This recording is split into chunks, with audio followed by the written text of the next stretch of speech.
Ela havia perdido tudo: o marido, o filho pequeno e a vontade de continuar respirando. Por 12 longos anos, carregou a culpa como se fosse um peso de chumbo amarrado ao pescoço, convencida de que o destino havia castigado sua família por algum pecado desconhecido. Mas quando a fome e o desespero se tornaram insuportáveis, quando não havia mais para onde fugir, ela se viu obrigada a retornar àquela casa no interior de Goiás, a mesma onde tudo havia desmoronado. E foi ali, naquele lugar esquecido pelo tempo, que o passado começou a sussurrar seus segredos. O que ela pensava ser apenas o vento cortante do cerrado era, na verdade, o eco de algo muito mais sombrio. Um segredo que alguém havia tentado enterrar para sempre. Um segredo capaz de transformar completamente tudo o que ela acreditava sobre a tragédia que destruiu sua vida. Antes de seguirmos adiante, me conta nos comentários aqui embaixo, você já descobriu que alguém estava escondendo um segredo importante de você? Foi essa a experiência? Vamos começar. O vento foi o primeiro a recebê-la e foi também o único som que quebrou o silêncio. Não era um vento comum, não era aquela brisa suave que balança as folhas das árvores.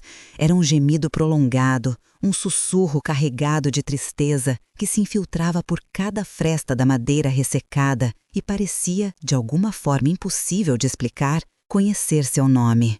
Mariana havia voltado. Estava ali, parada diante da construção onde perdeu absolutamente tudo, naquele pedaço esquecido do Cerrado Goiano, no ano de 1889. Voltava não porque queria, mas porque a necessidade mais crua a arrastou de volta. Viúva pela segunda vez na vida, segurando firme a mão trêmula de sua filha Júlia, a única fagulha de luz que ainda restava em seu mundo transformado em trevas. A miséria a forçava a procurar abrigo exatamente no epicentro de sua dor, um lugar do qual havia jurado para si mesma que jamais voltaria a pisar. Faziam 12 anos completos. A lembrança a atingiu como um soco no estômago, enquanto seus pés hesitavam sobre o caminho coberto de mato seco e espinhos. A primeira vez que fugiu desta propriedade, fez isso coberta de cinzas e vestida de um luto tão profundo que mal conseguia respirar, logo após a catástrofe que partiu sua existência ao meio. Primeiro veio a queda inexplicável de seu marido Fernando, que despencou do telhado desta mesma construção enquanto consertava algumas telhas quebradas. Depois, como se fosse uma zombaria cruel do destino, apenas 9 dias depois, chegou a febre estranha que levou seu filho mais velho, Pedro, um menino de apenas 7 anos. 2 mortes tão próximas, tão absurdas, que destroçaram sua sanidade mental e a deixaram vazia por dentro, fugindo sem olhar para trás, abandonando a propriedade para quem quisesse ocupá-la. Agora, a casa era um esqueleto decadente, uma casca vazia abandonada no meio do nada que ninguém mais reivindicava como sua. As portas pendiam tortas, presas por dobradiças corroídas pela ferrugem, dançando de forma macabra com cada rajada de vento. A poeira cobria absolutamente tudo como uma mortalha acinzentada, escondendo os móveis quebrados e as memórias que ainda sangravam em cada canto esquecido. O ar estava pesado, denso, carregando um cheiro forte de madeira apodrecida, de tempo parado e de algo mais, algo que Mariana reconheceu instantaneamente: o cheiro do medo. Um medo antigo que havia ficado impregnado nas paredes de adobe e que agora despertava com seu retorno, reconhecendo-a como uma velha companheira que volta para casa depois de uma ausência prolongada demais. Ela soltou a mão de Júlia, pedindo com um gesto gentil, mas firme, que a menina esperasse na entrada. A criança obedeceu sem questionar, seus olhos grandes e castanhos fixos nas costas da mãe, sem conseguir compreender por que aquele lugar tão quebrado e feio fazia a mulher mais corajosa que conhecia tremer daquela maneira. Mariana avançou sozinha, seus passos levantando pequenas nuvens de poeira que dançavam nos raros raios de luz que conseguiam penetrar pelas janelas rachadas. Seus pés conheciam o caminho de memória. Não foi até a cozinha nem até a sala principal. Caminhou diretamente para o quarto dos fundos, aquele que havia pertencido a Pedro, o mesmo que ela havia trancado em sua memória com todos os ferrolhos possíveis, esperando nunca mais ter que abri-lo enquanto tivesse vida. E lá estava, o pequeno berço de madeira entalhada por Fernando ainda ocupava o mesmo lugar, porém tombado num canto como se uma explosão de violência o tivesse arremessado ali. Mariana se aproximou devagar, estendendo uma mão que tremia visivelmente.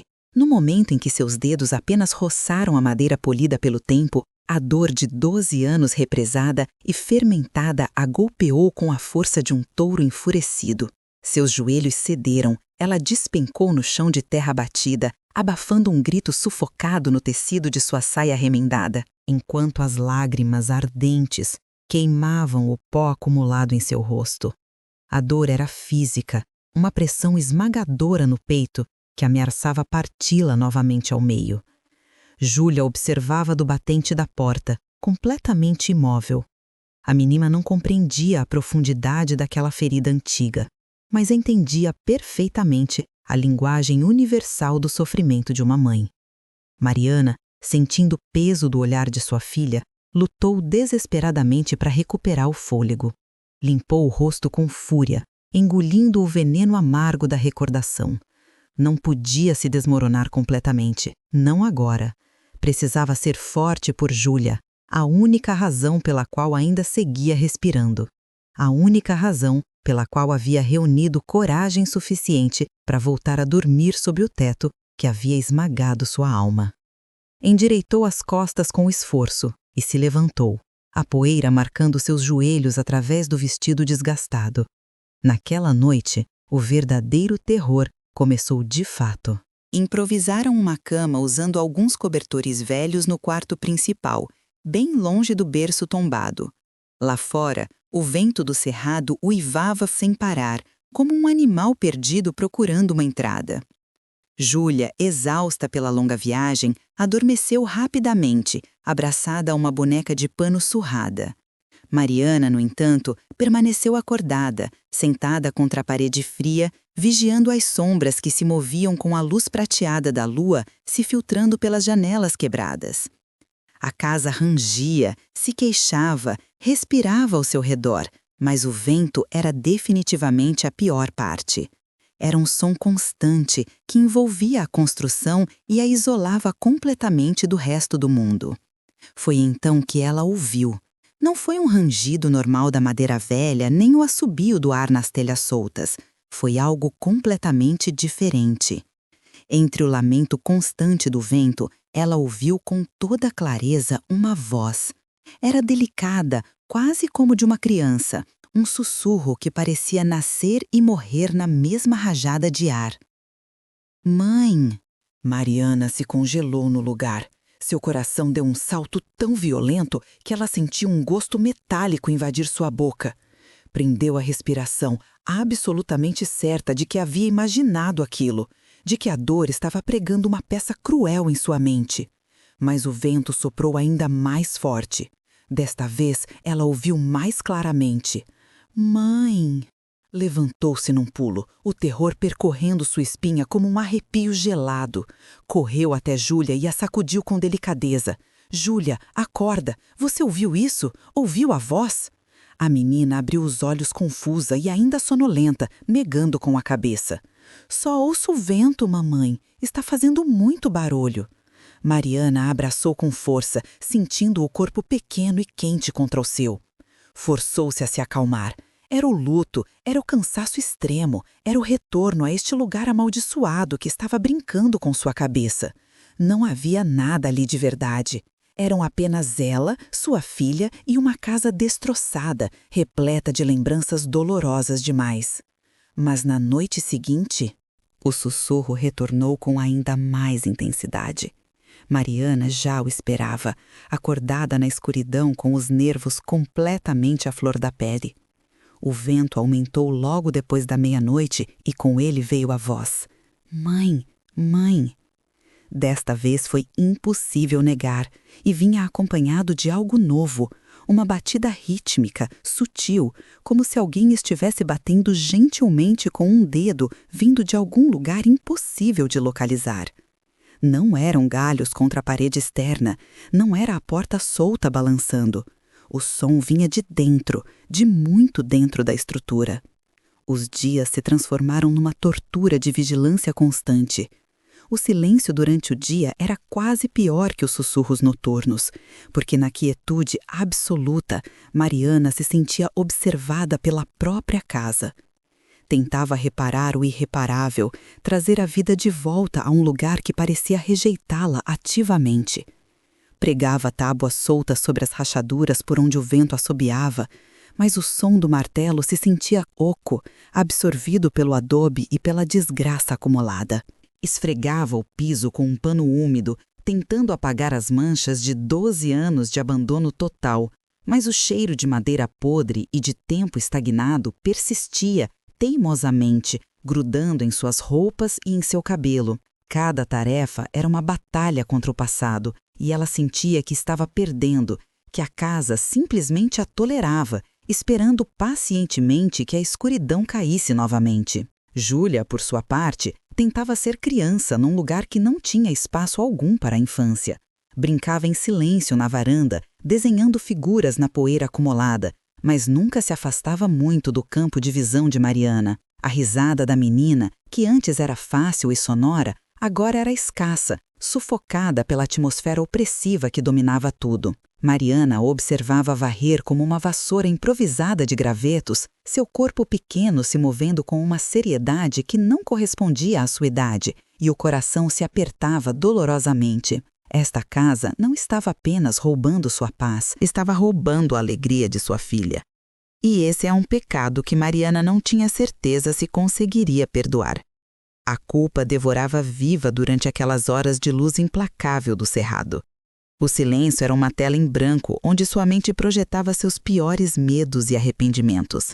Por que não estava com Fernando no telhado naquele dia fatídico? Ele havia pedido que ela segurasse a escada, mas ela estava ocupada cuidando de Pedro, cansada demais, e disse para ele esperar um pouco. Ele não esperou. E a febre de Pedro? Por que não viu os sinais antes? Por que ignorou o primeiro calafrio como apenas um mal-estar passageiro? A culpa estava enlouquecendo, muito mais rápido que qualquer sussurro trazido pelo vento. Sentia-se presa num ciclo interminável de remorso, tendo retornado ao lugar exato onde seus erros se tornaram fatais. Uma tarde, enquanto o sol começava a atingir o céu de um laranja doentio, um som rompeu a quietude sufocante. Não era o vento, era o galope controlado de um cavalo se aproximando. Mariana sentiu um gelo instantâneo se espalhar por seu estômago. Um visitante era mais aterrorizante que qualquer fantasma. Espiou pelo buraco da janela quebrada. Um cavaleiro solitário se aproximava pelo caminho de terra. Era Rodrigo, seu cunhado, o irmão mais novo de Fernando. Reconheceu-o imediatamente pela mesma postura rígida, as mesmas roupas de fazendeiro impecáveis que contrastavam brutalmente com a miséria dela. O homem emanava um ar de controle absoluto, de frieza calculada, que sempre havia incomodado profundamente, mesmo quando Fernando ainda vivia. Rodrigo parou seu cavalo a uma distância calculada da casa, sem se dar ao trabalho de desmontar. Seus olhos, cinzentos como aço polido, varreram a fachada em ruínas, detiveram-se em Júlia, que havia se escondido atrás das saias de Mariana, e finalmente pousaram nela. Seu olhar era uma avaliação fria, uma inspeção. Não havia piedade alguma neles, apenas um cálculo gelado. Mariana sentiu a necessidade de se cobrir, de esconder as mãos sujas de barro e o remendo visível em seu vestido. Diante dele, sua pobreza se sentia como uma acusação pessoal, como um fracasso que ele havia vindo confirmar com os próprios olhos, desfrutando do espetáculo. Mariana, que imprudência, disse finalmente. Sua voz era tão cortante quanto seu olhar, atravessando o ar pesado sem esforço algum. Voltar para cá, e ainda por cima com a menina, no que estava pensando? Não era uma pergunta de verdade, era um julgamento já proferido. Mariana apertou os lábios, sentindo a raiva subir queimando por sua garganta, mas a conteve com esforço. Não podia se dar ao luxo da ira neste momento. Estava parada numa propriedade que legalmente talvez nem fosse mais sua, apesar de estar abandonada. Não tínhamos outro lugar para onde ir, Rodrigo. A seca no norte nos deixou sem absolutamente nada, respondeu ela, sua voz mais firme do que realmente se sentia por dentro. Rodrigo soltou uma risada seca, um som desagradável que não moveu nenhum músculo de seu rosto pétreo. Não tinha um outro lugar. Sempre há outros lugares, Mariana, só que não são de graça. Ele olhou a casa novamente, desta vez com uma intensidade estranha e perturbadora. Este lugar está amaldiçoado. Por acaso não se lembra? O povo da região diz que houve coisas durante a noite. Lamentos. Dizem que o demônio fez ninho aqui depois do que aconteceu com Fernando e o menino. Suas palavras foram escolhidas cuidadosamente para ferir, para cravar o medo exatamente onde ele sabia que doeria mais. Ele sabia dos sussurros ou estava apenas repetindo boatos? Fez uma pausa deliberada, deixando o veneno de suas palavras fazer efeito. Mariana permaneceu imóvel, embora por dentro tremesse. Como ele poderia saber o que se ouvia durante as noites? Ou seria uma armadilha? Rodrigo se inclinou ligeiramente sobre a cela, baixando a voz para um tom de falsa confidencialidade, como se estivesse prestes a revelar um segredo valioso. Escute bem, sou um homem generoso. Não gosto de ver você assim, arrastando minha sobrinha pela lama. Vou fazer uma oferta. Venda essa propriedade para mim. Pagarei uma quantia razoável, o suficiente para que você possa ir embora daqui e recomeçar em outra cidade. Considere isso como caridade pela memória do meu irmão. A oferta atingiu com mais força que um insulto direto.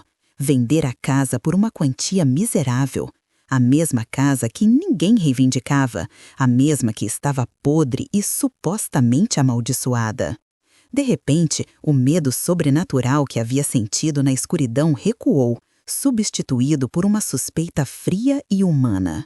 Por que ele queria esta construção em ruínas com tanta insistência? Por que agora, justamente quando ela havia voltado?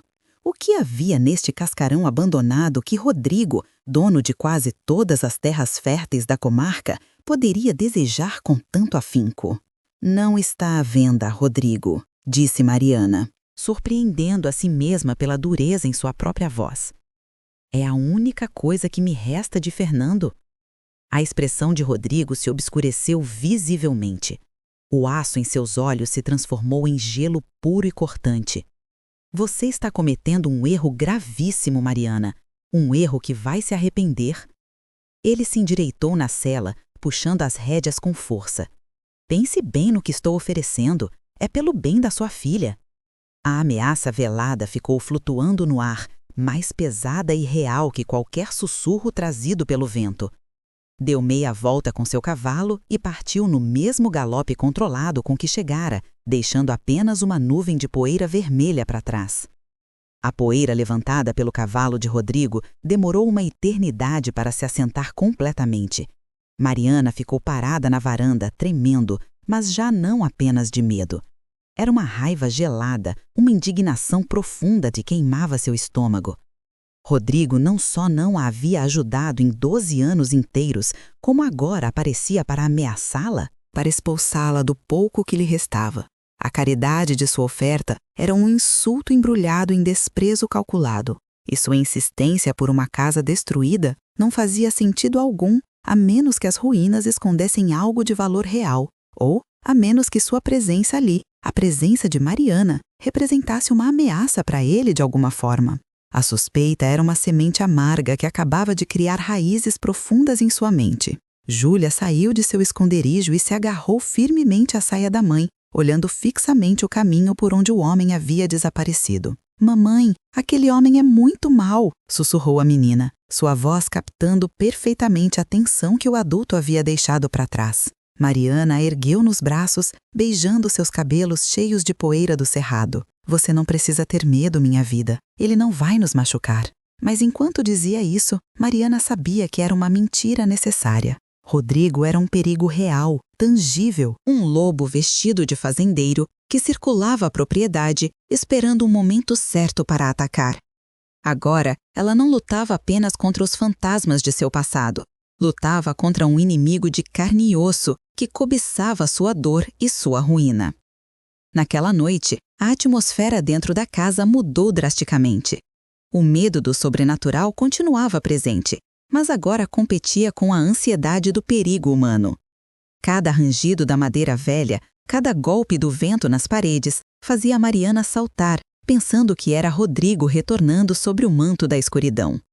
O vento continuava soprando implacavelmente, mas agora, contaminado pela visita ameaçadora, já não soava apenas como um lamento infantil. Soava como um aviso claro, como se a casa, ou o que quer que habitasse dentro dela, estivesse tão inquieta quanto ela, alertando-a sobre um perigo maior que espreitava do lado de fora de suas próprias sombras. A casa e ela eram agora aliadas desconfortáveis contra um mundo exterior hostil. E então, o sussurro retornou com força renovada, mas desta vez foi implacável e impossível de ignorar. Já não era um lamento suave e distante, era uma súplica desesperada, urgente, que perfurava seus ouvidos. Mãe, no frio, no frio! Uma e outra vez, a voz martelando sua consciência sem parar. Mariana tapou o rosto com as mãos, tentando bloquear o som. Frio? Que frio! Estavam em pleno verão escaldante do cerrado. A batida também estava mais forte, mais insistente, como um código Morse impossível de decifrar. Vinha de um lugar específico da casa. Seguiu o som com atenção, arrastando-se pelo chão empoeirado enquanto Júlia dormia profundamente. Não eram as paredes externas, era o chão, perto da lareira antiga, perto do fogão a lenha abandonado. Mariana não aguentava mais. A loucura estava arranhando as bordas de sua sanidade. Presa entre o medo de Rodrigo e o tormento desta voz persistente, sabia que não conseguiria sobreviver mais uma noite de cerco psicológico. Precisava saber a verdade. Precisava enfrentar o que quer que estivesse ali embaixo, fosse real ou apenas produto de sua mente destroçada. Se fosse um fantasma de verdade, falaria com ele. Se fosse um truque elaborado, o descobriria. E se fosse Rodrigo manipulando tudo, o enfrentaria diretamente. Acendeu o lampião a óleo. Suas mãos tremiam tanto que a pequena chama dançava violentamente, projetando sombras monstruosas que se contorciam às paredes de adobe. O óleo quente pingava sobre seus dedos, mas a dor mal registrava em sua consciência. Ajoelhou-se junto à lareira abandonada. O interior estava repleto de cinzas frias e fuligem de uma década atrás. O cheiro era azedo, de queimado e mofo misturados. O vento uivava com força pelo cano da chaminé, um som oco que fazia sua pele se arrepiar completamente. A batida era clara e inconfundível agora, bem debaixo de seus joelhos. Apalpou as tábuas do piso que cercavam a base de pedra da lareira. Estavam mais desgastadas que as outras. A madeira macia e corroída pelo tempo impiedoso. Empurrou uma delas experimentalmente, e ela se moveu facilmente. Não estava pregada direito. Outra tábua também estava solta demais. Alguém havia levantado estas tábuas antes, não havia dúvida. Seu coração batia tão forte contra suas costelas que temia despertar Júlia com o barulho. Isto não fazia parte da construção original da casa. Fernando nunca lhe havia mencionado nada sobre um porão ou esconderijo secreto. Ou tinha? Sua memória era um labirinto confuso de dor, cheio de portas trancadas e corredores escuros. O sussurro voltou tão próximo desta vez que pareceu sair da própria fresta que ela estava tocando. No frio, no frio.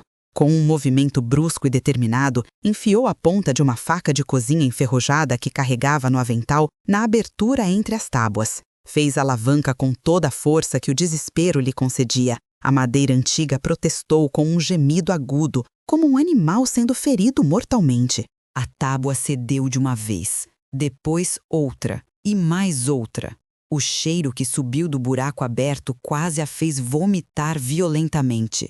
Não era o cheiro limpo de terra comum, era o odor penetrante da decomposição, de algo úmido e estagnado por anos, um bafo fétido que havia ficado preso durante muito tempo. Mas lá embaixo, na escuridão absoluta que o lampião mal conseguia penetrar, não havia terra seca e dura. Havia um vazio real, um espaço escuro e profundo. E nesse espaço, algo se moveu distintamente. Não era um rato nem um gambá, era algo maior e mais pesado. Mariana recuou num salto, sufocando um grito de terror, sua mão se chocando dolorosamente contra a pedra áspera da lareira. Não estava sozinha nesta casa, nunca estivera. O terror que sentiu naquele momento foi puro e paralisante, congelando cada músculo de seu corpo. Mas a voz, o sussurro insistente, havia se detido completamente. No exato momento em que as tábuas foram abertas, o lamento cessou abruptamente. Só restou o som do vento na chaminé e o de sua própria respiração ofegante e desesperada. A batida também havia parado de repente. Havia liberado algo terrível ou havia interrompido algo importante? Baixou o lampião em direção ao buraco negro, seus olhos lutando freneticamente para enfocar na escuridão empoeirada que parecia engolir a luz. Não viu nada inicialmente, apenas sombras densas sobre mais sombras. Enfiou a mão trêmula na terra fria que bordejava o buraco, e seus dedos tocaram algo inesperado. Não era macio como tecido comum, não era duro como pedra. Era couro áspero, um couro quase podre pela umidade acumulada. Puxou com cuidado. Estava preso firmemente. Puxou com mais força, o medo dando-lhe uma coragem irracional e desesperada. Algo saiu finalmente da terra compactada. Não era uma caixa de madeira, não era um diário antigo. Era um objeto pequeno, embrulhado em várias camadas de tecido grosso descolorido pelo tempo. Segurou-o na palma de sua mão trêmula sob a luz amarelada e vacilante do lampião. Era um volume do tamanho aproximado de seu punho fechado e pesava surpreendentemente pouco.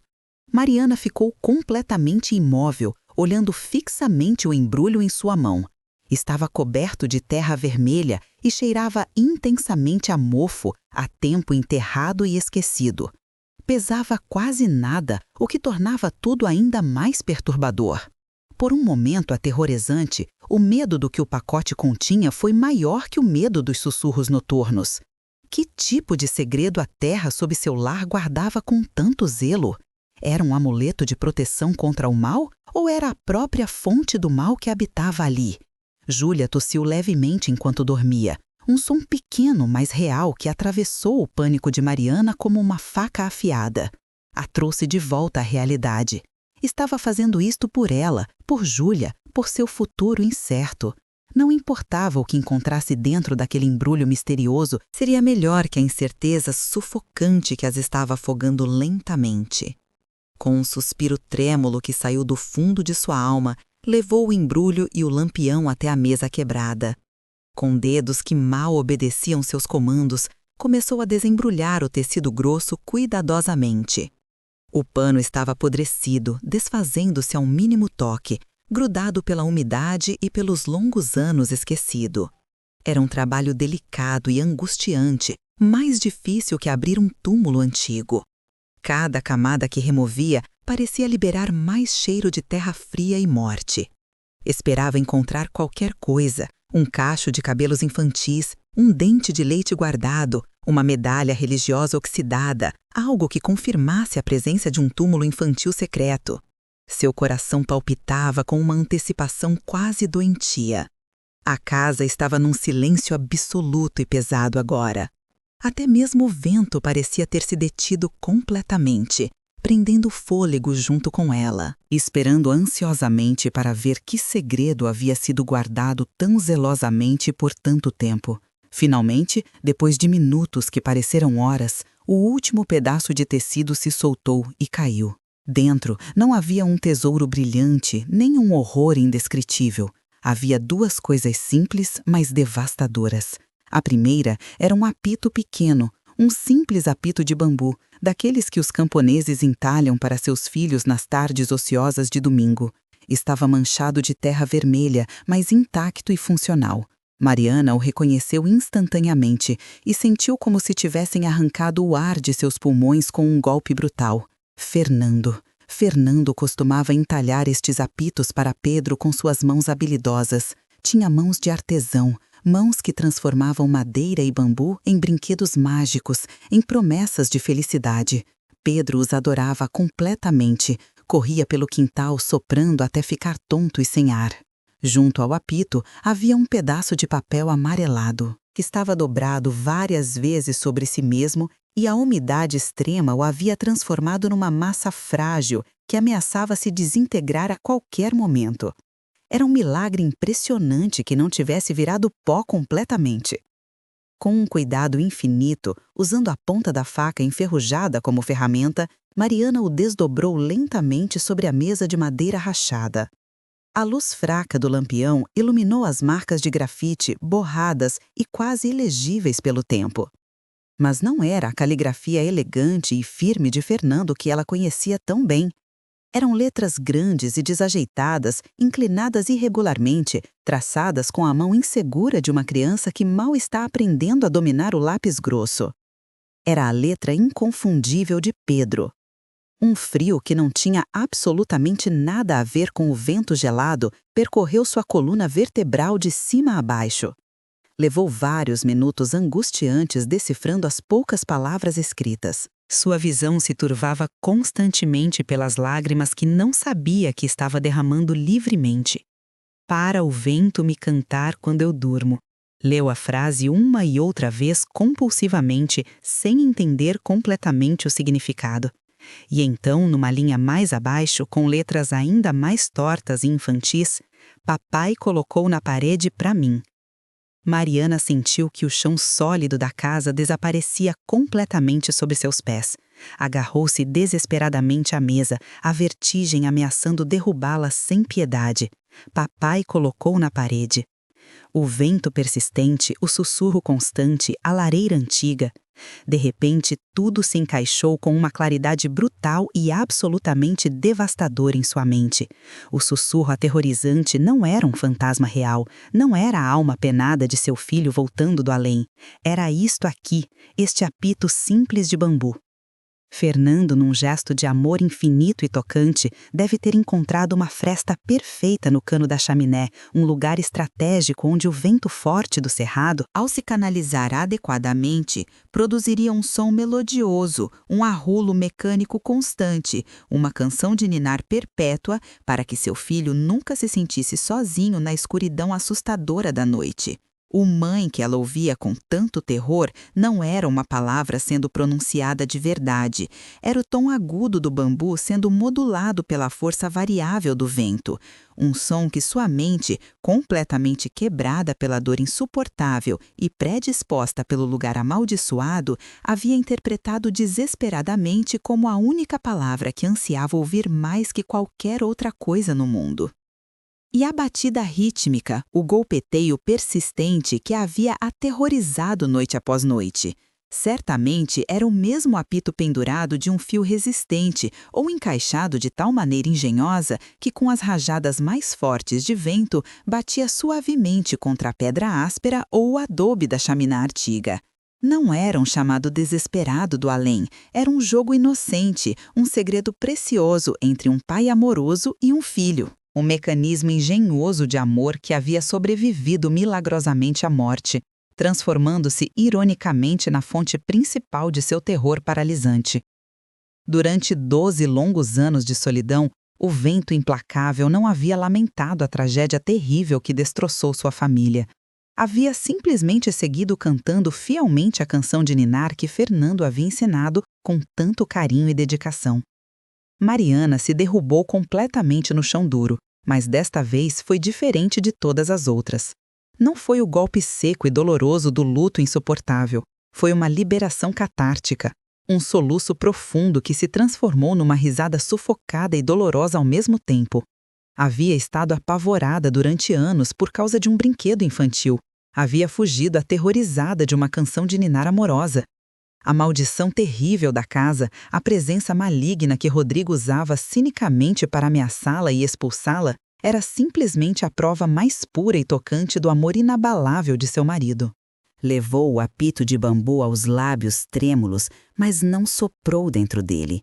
Apertou-o com força contra seu peito, junto com o papel amarelado e amassado de Pedro. Chorou copiosamente pelo amor imenso que havia perdido para sempre e pelo medo estúpido e irracional que a havia afastado desse amor durante uma década inteira de sofrimento desnecessário. Mas enquanto a tensão extrema abandonava finalmente seu corpo exausto, uma pergunta gelada e perturbadora começou a se formar lentamente em sua mente atormentada. Se Fernando o colocou cuidadosamente na parede da chaminé, por que razão ela o havia encontrado enterrado profundamente sob as tábuas do piso? Pedro. Devia ter sido o próprio Pedro, concluiu ela desesperadamente. Talvez depois da morte trágica de Fernando, o menino sentia tanta falta do pai que recuperou o apito precioso da parede e o enterrou ali, como um tesouro secreto, uma lembrança só dele, perto do calor reconfortante da lareira que tanto compartilhara com seu pai amado.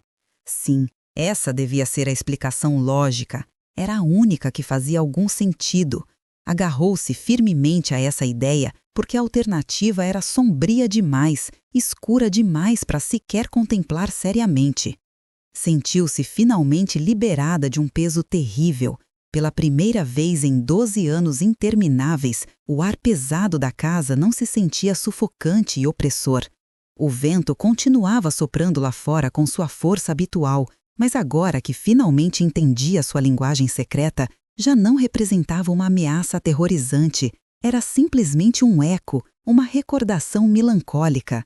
Era Fernando e Pedro dizendo olá carinhosamente desde o passado distante. A maldição imaginária havia se quebrado completamente. A casa era apenas uma casa velha e abandonada, nada mais que isso.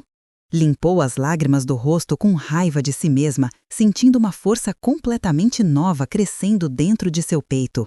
Podia enfrentar Rodrigo agora, podia enfrentar qualquer coisa que o mundo jogasse em seu caminho. Tinha a prova definitiva de que este lugar não estava repleto de morte e maldições, mas sim de amor genuíno e memórias preciosas.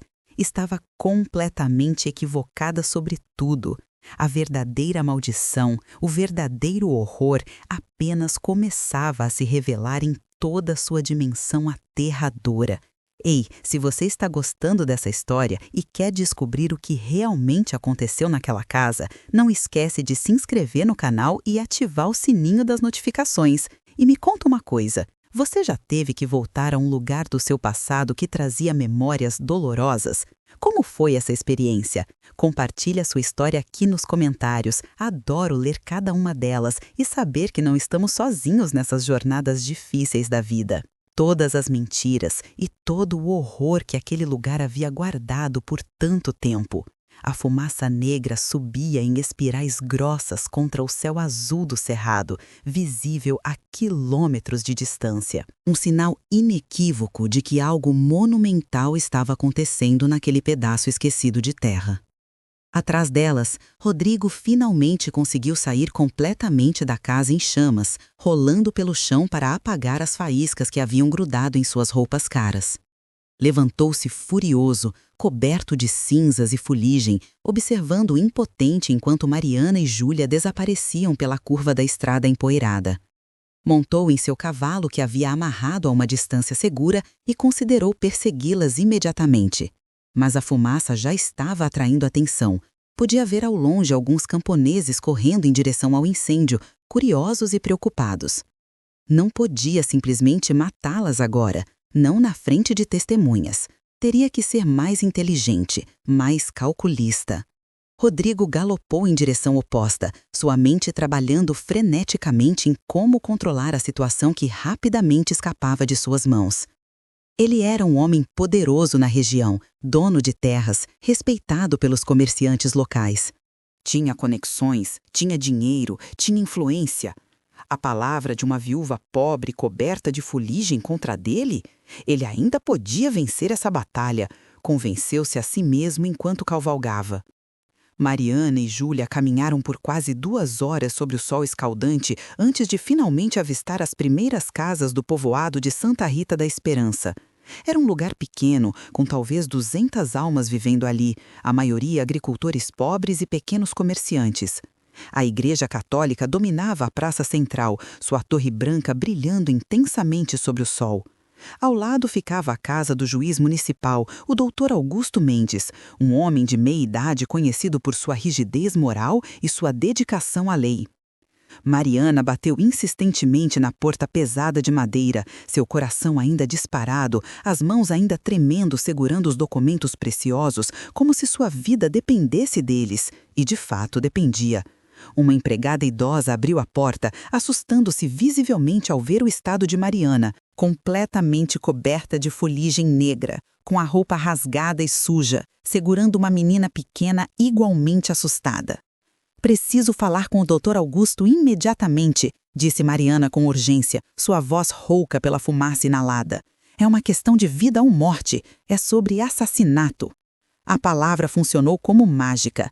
A empregada as fez entrar rapidamente, levando-as até uma sala de espera enquanto ia buscar o juiz. Poucos minutos depois, que pareceram horas intermináveis, o Dr. Augusto Mendes apareceu. Era um homem alto, de cabelos grisalhos bem aparados, vestindo um terno escuro impecável apesar do calor. Seus olhos castanhos eram inteligentes e observadores, perdendo nenhum detalhe da aparência devastada de Mariana. "Senhora, por favor, sente-se e explique o que aconteceu", disse ele com voz calma, mas autoritária, indicando uma cadeira. Ofereceu água fresca para ela e para Júlia, que bebeu avidamente. Mariana bebeu também, sentindo a água limpar a fuligem de sua garganta queimada. Então, com voz que começou tremendo, mas foi ganhando força e determinação conforme avançava, contou absolutamente tudo.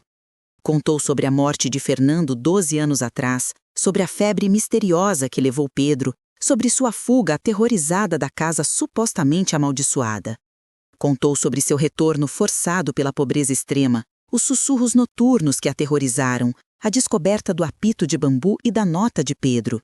E então, com lágrimas rolando livremente por seu rosto marcado pela fuligem, contou sobre a descoberta da carta escondida de Fernando na chaminé, suas acusações explícitas contra Rodrigo, o livro de contabilidade que provava as fraudes e, finalmente, a confrontação violenta que havia acabado de acontecer, culminando no incêndio que consumiu a casa por completo.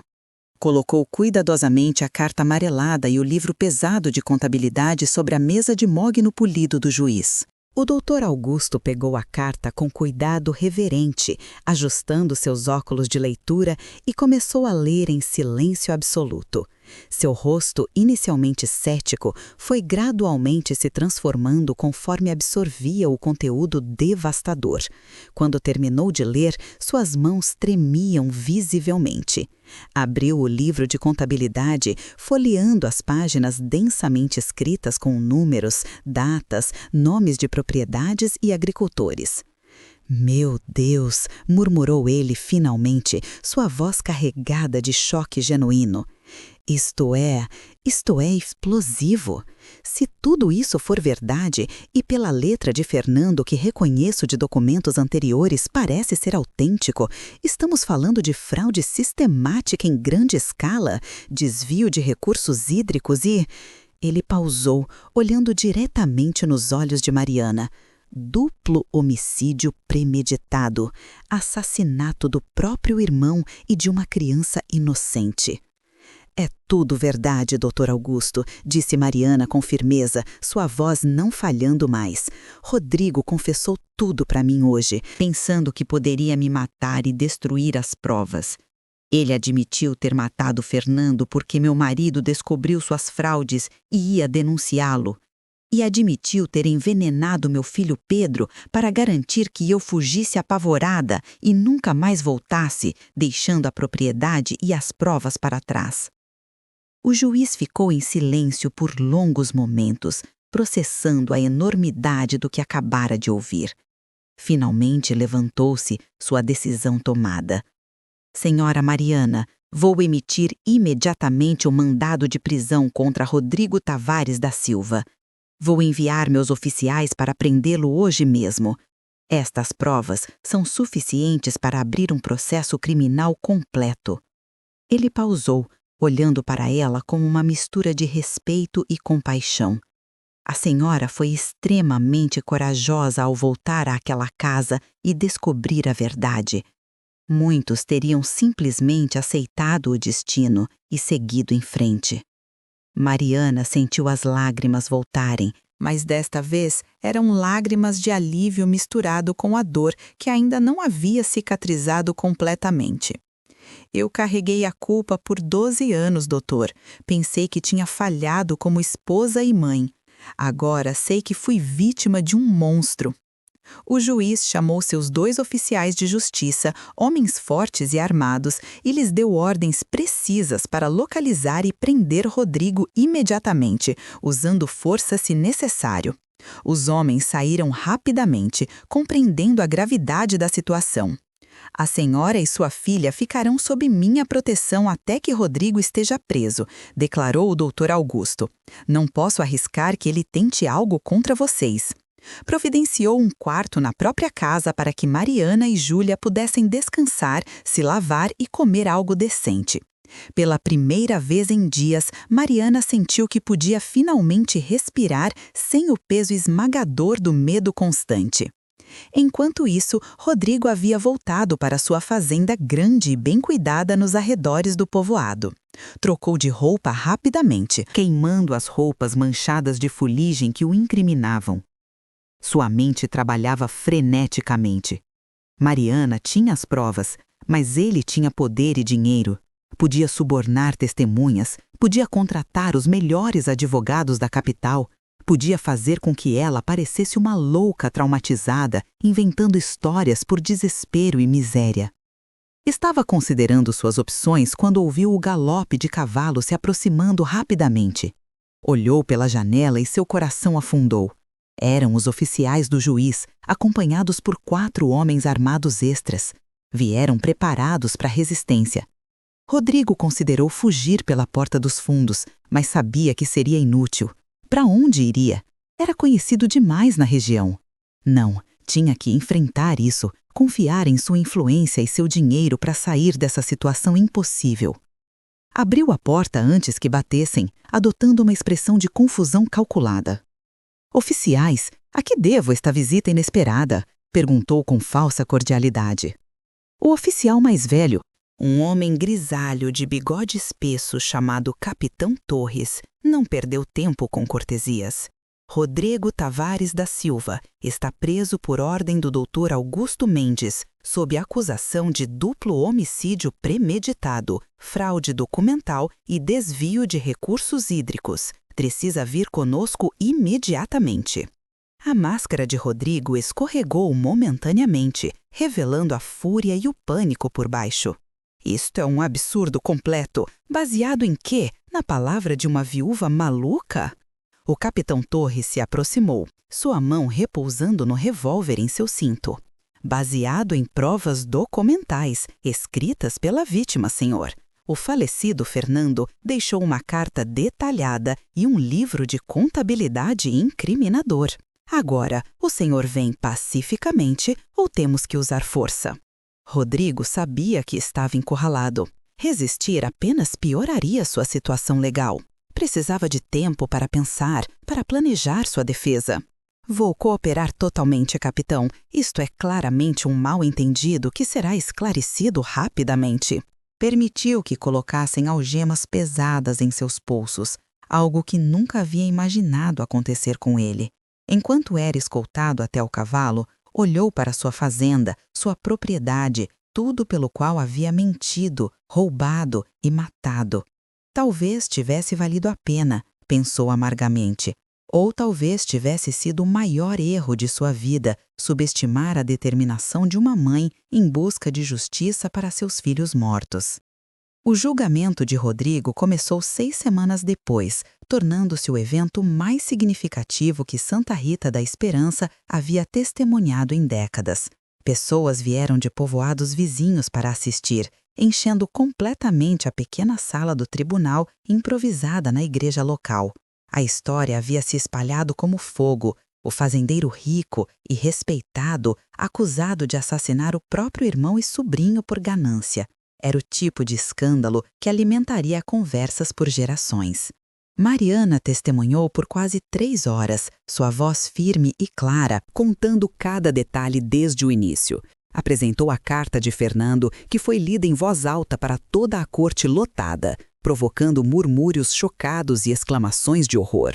O livro de contabilidade foi examinado minuciosamente por um contador trazido especialmente da capital, que confirmou que mostrava claramente um padrão sistemático de fraude que havia enriquecido Rodrigo às custas de dezenas de pequenos agricultores. Vários desses agricultores testemunharam também, contando como Rodrigo havia gradualmente tomado controle de suas terras através de documentos falsificados e intimidação. O médico local, Dr. Simões, testemunhou que sempre havia achado estranha a morte súbita de Fernando, um homem jovem e saudável que conhecia bem aquele telhado. E a febre de Pedro, admitiu com relutância, apresentava sintomas consistentes com envenenamento por arsênico, algo que na época não havia considerado porque não tinha motivo para suspeitar de crime. Rodrigo contratou os melhores advogados que o dinheiro podia comprar. Homens eloquentes vindos de São Paulo que argumentaram brilhantemente que a carta poderia ser falsa, que o livro de contabilidade poderia ter sido adulterado, que não havia prova física direta de assassinato após tantos anos. Mas a confissão que ele havia feito para Mariana na casa, admitindo tudo, foi o golpe final. Júlia, apesar de sua pouca idade, testemunhou também, confirmando que havia ouvido o tio admitir ter matado seu pai e irmão. Após 3 dias de julgamento intenso, o júri de 12 homens se retirou para deliberar. Voltaram apenas 2 horas depois, seus rostos sombrios revelando o veredito antes mesmo que fosse pronunciado. Culpado, declarou o porta-voz do júri, um fazendeiro idoso respeitado na comunidade. Culpado de todos os crimes pelos quais foi acusado. O murmúrio na sala explodiu em conversas altas. O juiz bateu o martelo repetidamente pedindo ordem. Rodrigo permaneceu impassível enquanto a sentença era lida. Prisão perpétua com trabalhos forçados, confisco de todas as propriedades fraudulentamente obtidas para serem devolvidas aos legítimos donos e compensação financeira substancial para Mariana e Júlia. Não haveria enforcamento, pois a província havia abolido a pena de morte anos antes, mas passaria o resto de sua vida miserável numa prisão distante, seu nome para sempre manchado, seu legado destruído completamente. Enquanto era levado algemado para fora do tribunal, Rodrigo passou por Mariana. Por um breve momento, seus olhos se encontraram. Neles, ela não viu remorso ou arrependimento, apenas ódio puro e a amargura de alguém que havia sido derrotado. Mas Mariana não sentiu medo. Sentiu apenas uma paz profunda, sabendo que Fernando e Pedro finalmente tinham justiça, que suas mortes não haviam sido em vão, que a verdade sempre encontra uma forma de emergir, não importa quanto tempo leve ou quão profundamente esteja enterrada.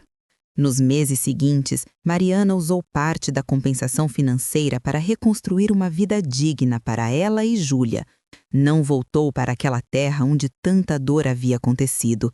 A casa havia queimado completamente até os alicerces e ela a deixou assim, um monumento silencioso aos segredos que finalmente haviam sido revelados. Em vez disso, comprou uma casa pequena, mas confortável no próprio povoado de Santa Rita da Esperança, onde se tornou conhecida como uma mulher de coragem extraordinária. Júlia cresceu forte e saudável, carregando dentro de si a história de sua família, uma história de tragédia, mas também de justiça triunfante. Mariana nunca se casou novamente. O amor de sua vida havia sido Fernando, e embora tivesse sido roubado dela de forma brutal, as memórias boas que tinha dele eram suficientes para preencher seu coração. Visitava o cemitério local regularmente, onde havia finalmente conseguido construir lápides dignas para Fernando e Pedro, trazendo flores frescas e contando-lhes sobre sua vida, sobre Júlia, sobre como a justiça havia prevalecido. O apito de bambu, aquele objeto simples que havia sido tanto fonte de terror quanto a chave para descobrir a verdade, ela o guardou numa caixa especial. Às vezes, em noites silenciosas, quando Júlia já estava dormindo, Mariana o tirava e o segurava delicadamente, lembrando-se do amor de Fernando, de sua engenhosidade, de como, até mesmo na morte, ele havia encontrado uma forma de guiá-la até a verdade. O vento que havia assustado ela durante tanto tempo, agora era apenas vento novamente, mas ela sempre escutaria nele um eco de seu passado, uma lembrança de que o amor verdadeiro nunca realmente morre. As propriedades confiscadas de Rodrigo foram redistribuídas aos agricultores que ele havia roubado, restaurando alguma justiça econômica na região. O livro de contabilidade de Fernando tornou-se evidência preservada de como um homem honesto havia lutado contra a corrupção, mesmo sabendo que poderia custar sua vida.